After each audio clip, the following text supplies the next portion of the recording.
an overview of information that's in the RFP, and then ideally we'll get some good questions and back and forth from participants that will help you clarify your concerns on obviously writing a highly effective and award-winning RFP, as well as addressing other concerns you might have.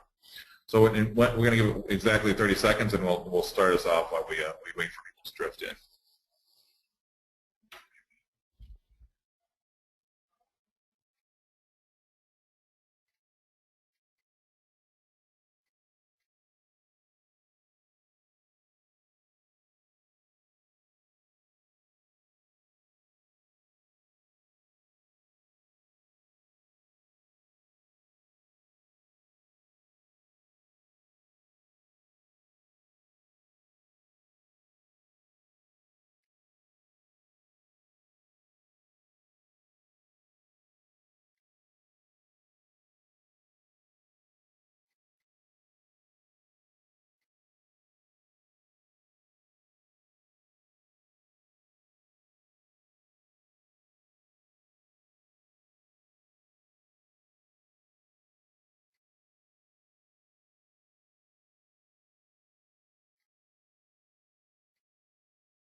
Okay, let's get started so we can get everybody off to their hopefully their holiday weekend. This is William Browning, and I'm with Jill Bruton. We are responsible today for supporting some technical assistance on the evaluation grant. We had the pleasure of working with the Office of Early Childhood here in Colorado for the last few months on designing the evaluation scope and then producing the RFP vehicle to get this work moving. Just a heads up, what we will do is we will, right now listeners are muted, we will at the end of the presentation open up the actual phone lines if you want to you want to hold your questions and do verbal questions at the end. The way the questions will work, we'll do our best to answer questions live. If we cannot, we will capture questions and then they'll be part of the written inquiry back to the answers of the written inquiries as part of the procurement process. Let's get rolling. So just a real quick on the approach we had. We assembled a task force of subject matter experts in Colorado, as well as some national level folks, including members of U.S. Department of Education for Quality Assurance. And this is just a really quick view of just how we arrived at this process.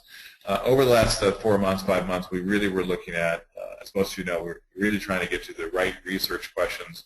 That was based upon really defining a logic model that reflected what Colorado was looking to achieve within the constraints and confines of the Race to the Top grant. So this is just an overview of how we arrived. The big issue is really getting, now we're into the implementation, and we're looking forward to getting the right vendor selected.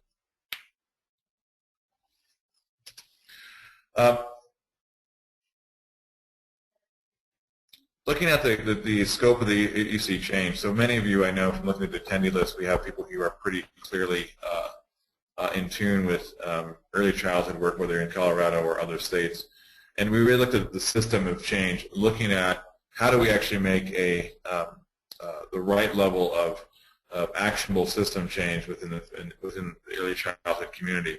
So when we look at the early childhood system, it really was first and foremost about obviously equity of access. The Race to the Top grant is heavily focused on are we making inroads for families with high needs and really changing the game of early child education for them. And obviously part of that you have the empowering family and providing comprehensive supports for not only children and families but providers as well. The idea of integration and communication across the system, looking at the whole child view of the system.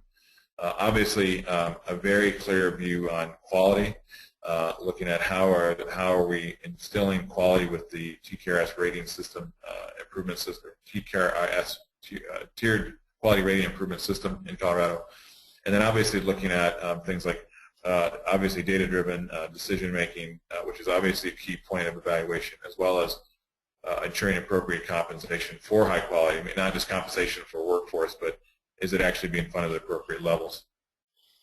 So when we talk about the logic model, this is really this is where we start getting into the fundamentals of the work we've done here in the last few months. The big five areas really are around building a stronger workforce, having a smarter, more efficient management governance structure, looking obviously at increasing family and community engagement, getting parents more aware and involved with the early childhood, understanding what ratings actually mean and what quality actually means, which is followed by obviously a focus on, and this RFP really has a strong focus on the better quality box, looking at are the quality investments we're making actually fundamentally changing the outcomes for our kids in Colorado. And obviously that is followed up with a deeper understanding of children. That's really, when you look at the Race to the Top grant structure, many of you know that's about are we seeing children coming into the pre-K, the K-12 system more prepared, better and willing and ready to learn and actually be successful. So that's the overarching high-level structural logic model. When we talk about the process for research question development, so once we had the logic model, we really looked at the scope of what we can do within the RFP. So many of you, I would encourage all vendors to have read Colorado's Race to the Top or ELC grant response. It is available at the U.S. Department of Education's website. You can pull down a copy. And the reason I ask people to look at that is that helps you understand the narratives and what we're under pressure here to do as far as not only evaluation, but the scope of the grant, the plan for how Colorado was looking at improving the TCARE, implementing the next generation TCARE system. It allows you to really understand the first two questions here about what's the work we're really doing. The logic model is an extrapolation of that. And then the boundaries are set within that grant, meaning that there are certain things we'd love to do and we really can't. And that's so certain things like the degree of which you're measuring impact on populations of students or children being impacted by the programmatic investments. We'll talk about that in a minute with some of these research questions. And then really part of that is driving what we want to know. So there's, again, three components here that are really critical. The most critical one for you is make sure that you're in line with the Race to the Top ELC grant structure on the boundaries, that when you look at the scope of work that's in the RFP and in the Race to the Top application, you really clearly see that the scope of evaluation is pretty clear, and I'll talk about that, I believe, in the next slide here. And then coupled with that, in Colorado, we have some things we really actually wanted to know selfishly that is part of this whole process. That is, what do we want to say at the end of 2016, 17 when the grant is up that we've actually accomplished? So, looking at the questions here. Just one second, I just want to get here. Oh. Pardon me. I think I just put our show back to our main page, which is my fault. So when I look at this, the research questions, defining research questions, what we're looking for is to what extent QRS itself is differentiating levels of quality. So this is what I was getting back to before when you look at what's expected in the Race to the Top grant and how evaluation is actually feeding into it. So the idea here is that first and foremost is that the integrity of the TCARE system around is each level really accurately reflect the expected quality of programs, given the variation of program type and rating method. So these first two questions we're looking to have answered really are about validity and statistical significance of the tools. And you'll see in the, I believe the RFP has the TCARE design and other pieces that help with this. And it sounds like a pretty simple set of questions, but they're very fundamental to Colorado in lieu of the fact that we're building out a new TCARE system.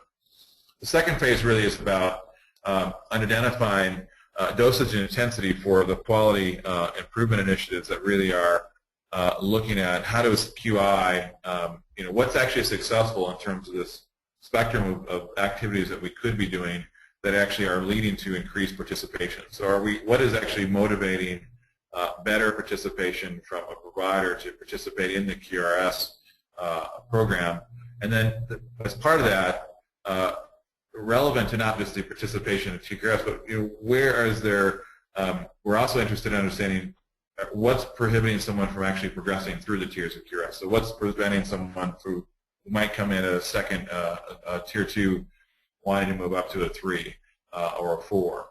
So what you'll see in the second phase, and this is really pretty important, the evaluation shifts. The first phase, if you're a vendor, and probably most of you are, your evaluator, you're probably looking at question 1 and phase 1 and phase 2 very differently. Phase 1 is statistical evidence, looking at structure and a little bit more internal, and you're working with the QRS team to do this work. Phase 2, you're starting to lead into, hey, what from a programmatic outcome evaluation process, what things are working and why to get people in the QRS system, and then obviously help them support the rest of the tiers. And then last but not least, we want to sample this, and this is post-base atop. This is beyond the scope of ELC, but we're hoping that some of the work in front of this will do it. But what you're not on the hook to do, and you'll all be relieved, is that you're not looking to say, for high needs kids that went through a higher quality rated program, we saw differentiation in the programming. So in our Race to Top application, we did put this out as a post-grant deliverable. But these first 2 phases are pretty darn significant. So what you're not doing as an evaluator, I want to be clear, is taking populations of kids and over 2 years and seeing how they were impacted based upon the tiered rating program they were in. That's a future piece. So a lot of those states are doing, for example, Pennsylvania is doing phase 3 right now around. They're taking a very small subset of high needs kids in their system and actually measuring, does the investment in higher quality equal a better school readiness outcome? So I want to be clear that we're looking at integrity of the TQRS, and then phase 2, the big piece of work is what things from a QI perspective are getting people in the system, and how do we actually make sure they're actually what barriers are preventing progression and what's actually enabling progression. I don't know if that's helpful or not, but hopefully it is. So this is the point that what we want to do before I start taking questions live. This is your opportunity, and the reason we did a pretty big conference is that by intention and design, the RFP is not prescriptive. So what it's done is that we've kept it pretty open on telling you exactly what the recipe should be for evaluation, because when we did the evaluation conference and we worked with the national stakeholders, it was clear that there's lots of different ways to potentially address the questions that we propose in evaluation. So instead of us being prescriptive and saying, we want to see exactly these things, we're really looking for some innovation in the community of evaluators to come back and say, here's an approach to think about for how you might get there. That's the overarching view of this. So if the RFP seems open and not as detailed as you might expect, that's by design, because we really didn't want to prescribe bias into our own process that we might exclude somebody who's got a better idea or a better way to actually answer those questions. So I'll stop talking, and I'm going to take you guys off mute. If you have questions you'd like to ask us, we can try to address them now. If you do not, and you guys want to go off to your holiday weekend, that's great as well. So we're happy either way. So I'm going to unmute you now, and we'll take questions. You do not have to introduce yourself, who you're with. And so just be clear, right now you are all being unmuted, which means we can hear any side conversations, background noise at all. Okay. Any questions from folks?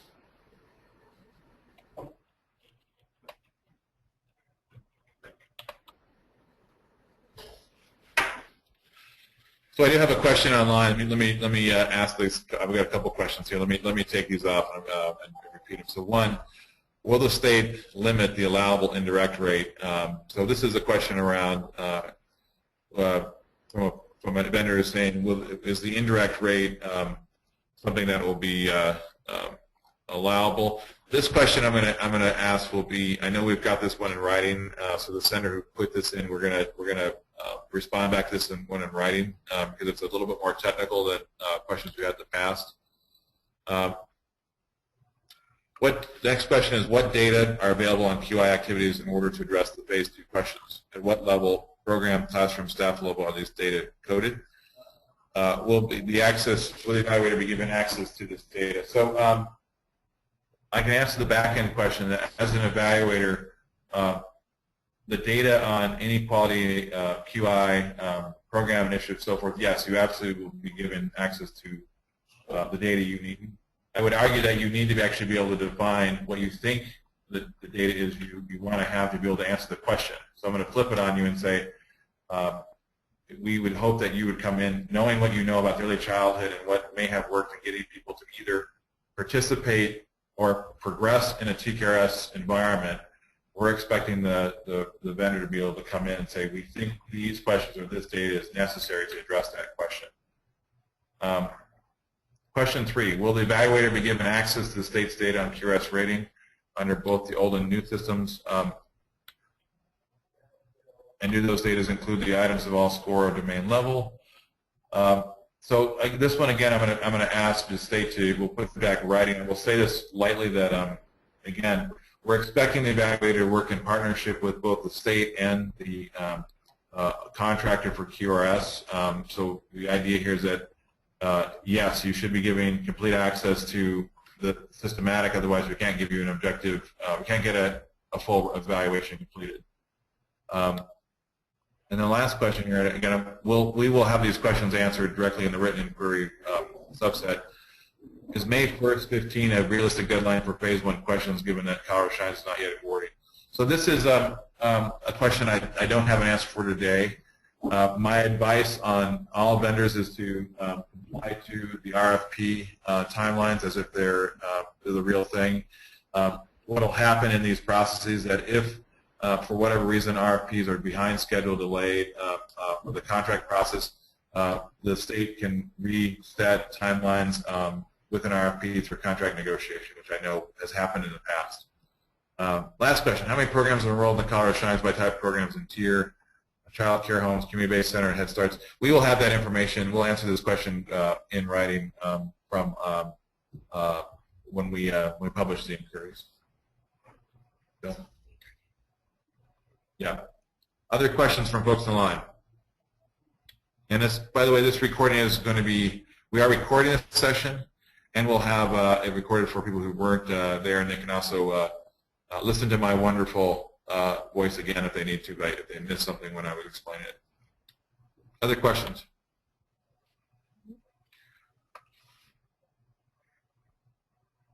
So on page 22, I think I just addressed this. There's a question as on page 22, it states validation studies completed by May 15th. Yes, as said before, assume the dates in this program plan are accurate. If in negotiation of contract post-award, the dates need to be negotiated or schedules need to be adjusted, you can certainly have that conversation at that point in time. But at this point in time, there's nothing that, no dates have been shifted. On page 20, one of the research questions for phase 1 is listed as background data, at least statistical significance of tools. Can you say which more tools you're referring to, Jill? Yeah, so this background data, this was in regards to, we want to make sure that what the tools that you will be using in order to answer the first 2 questions of phase 1, we want you to be able to do some validity and analysis of the statistical significance of the tools themselves before you give us the answers of the phase 1 questions. So those tools are the tools that you will be utilizing. We want to make sure that your data, that you have some background data on your own tools.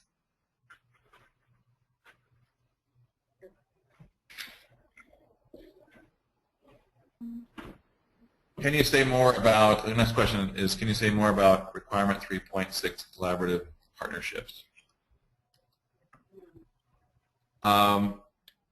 Let me pull it up. Hold on. Let's see if we have any more questions while I look at what 3.6 in a little more detail. Any other questions while we look at this one?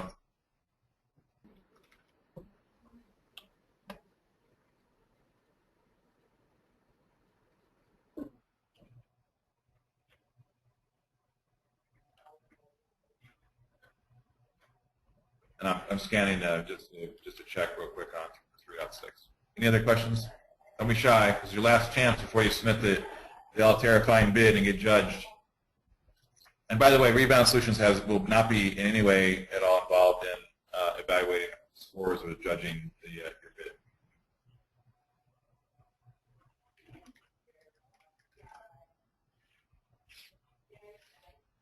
Oh, okay. Yeah. So thank you for asking this question. So can you say more about requirement 3.6 collaborative partnerships? So on the RFP, there's a section that talks about the scope of work requires a dynamic approach for conducting evaluation.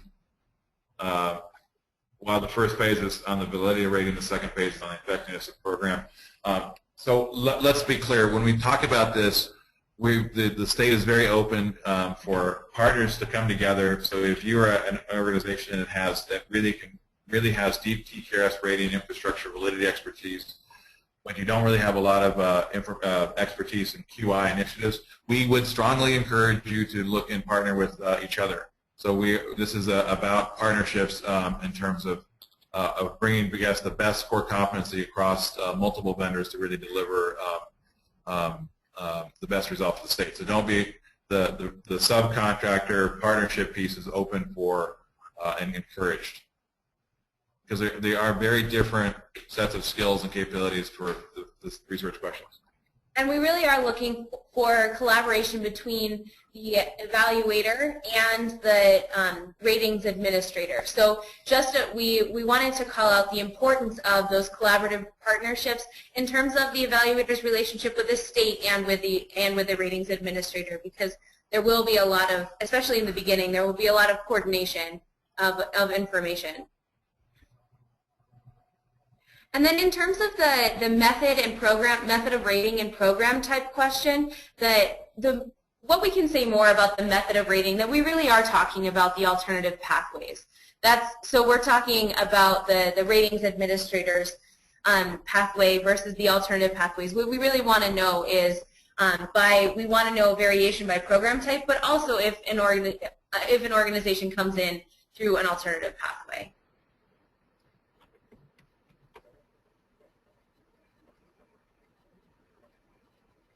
Okay, so the next question is more of a technical one. It says page 24 provides a required format, quote, proposal that do not follow the sequence outlined in RFP. Responses RFP may be determined non-responsive and disqualified for the consideration. Does this mean the bidder should copy the paste the requirements section 4 proposal and respond exactly as the requirements organized? Does this mean that we need to include these requirements in our response? I'm going to give you my answer, but we're going to respond back to this in writing to make it. The written response will be the one that is the authoritative response. Our view on this is that, frankly, either way would be acceptable as long as you're following. The idea is as long as you're following the format and intention of the overarching structure of the RFP, we're fine with it. But again, CDHS procurement officials will weigh in on this question specifically, because we do not want to see anybody disqualified because they did not have the proper formatting, which would be a bummer. But my interpretation of it is either one of these would be fine. It just usually means that you're not out of order as far as the chapters of the RFP. Additional questions?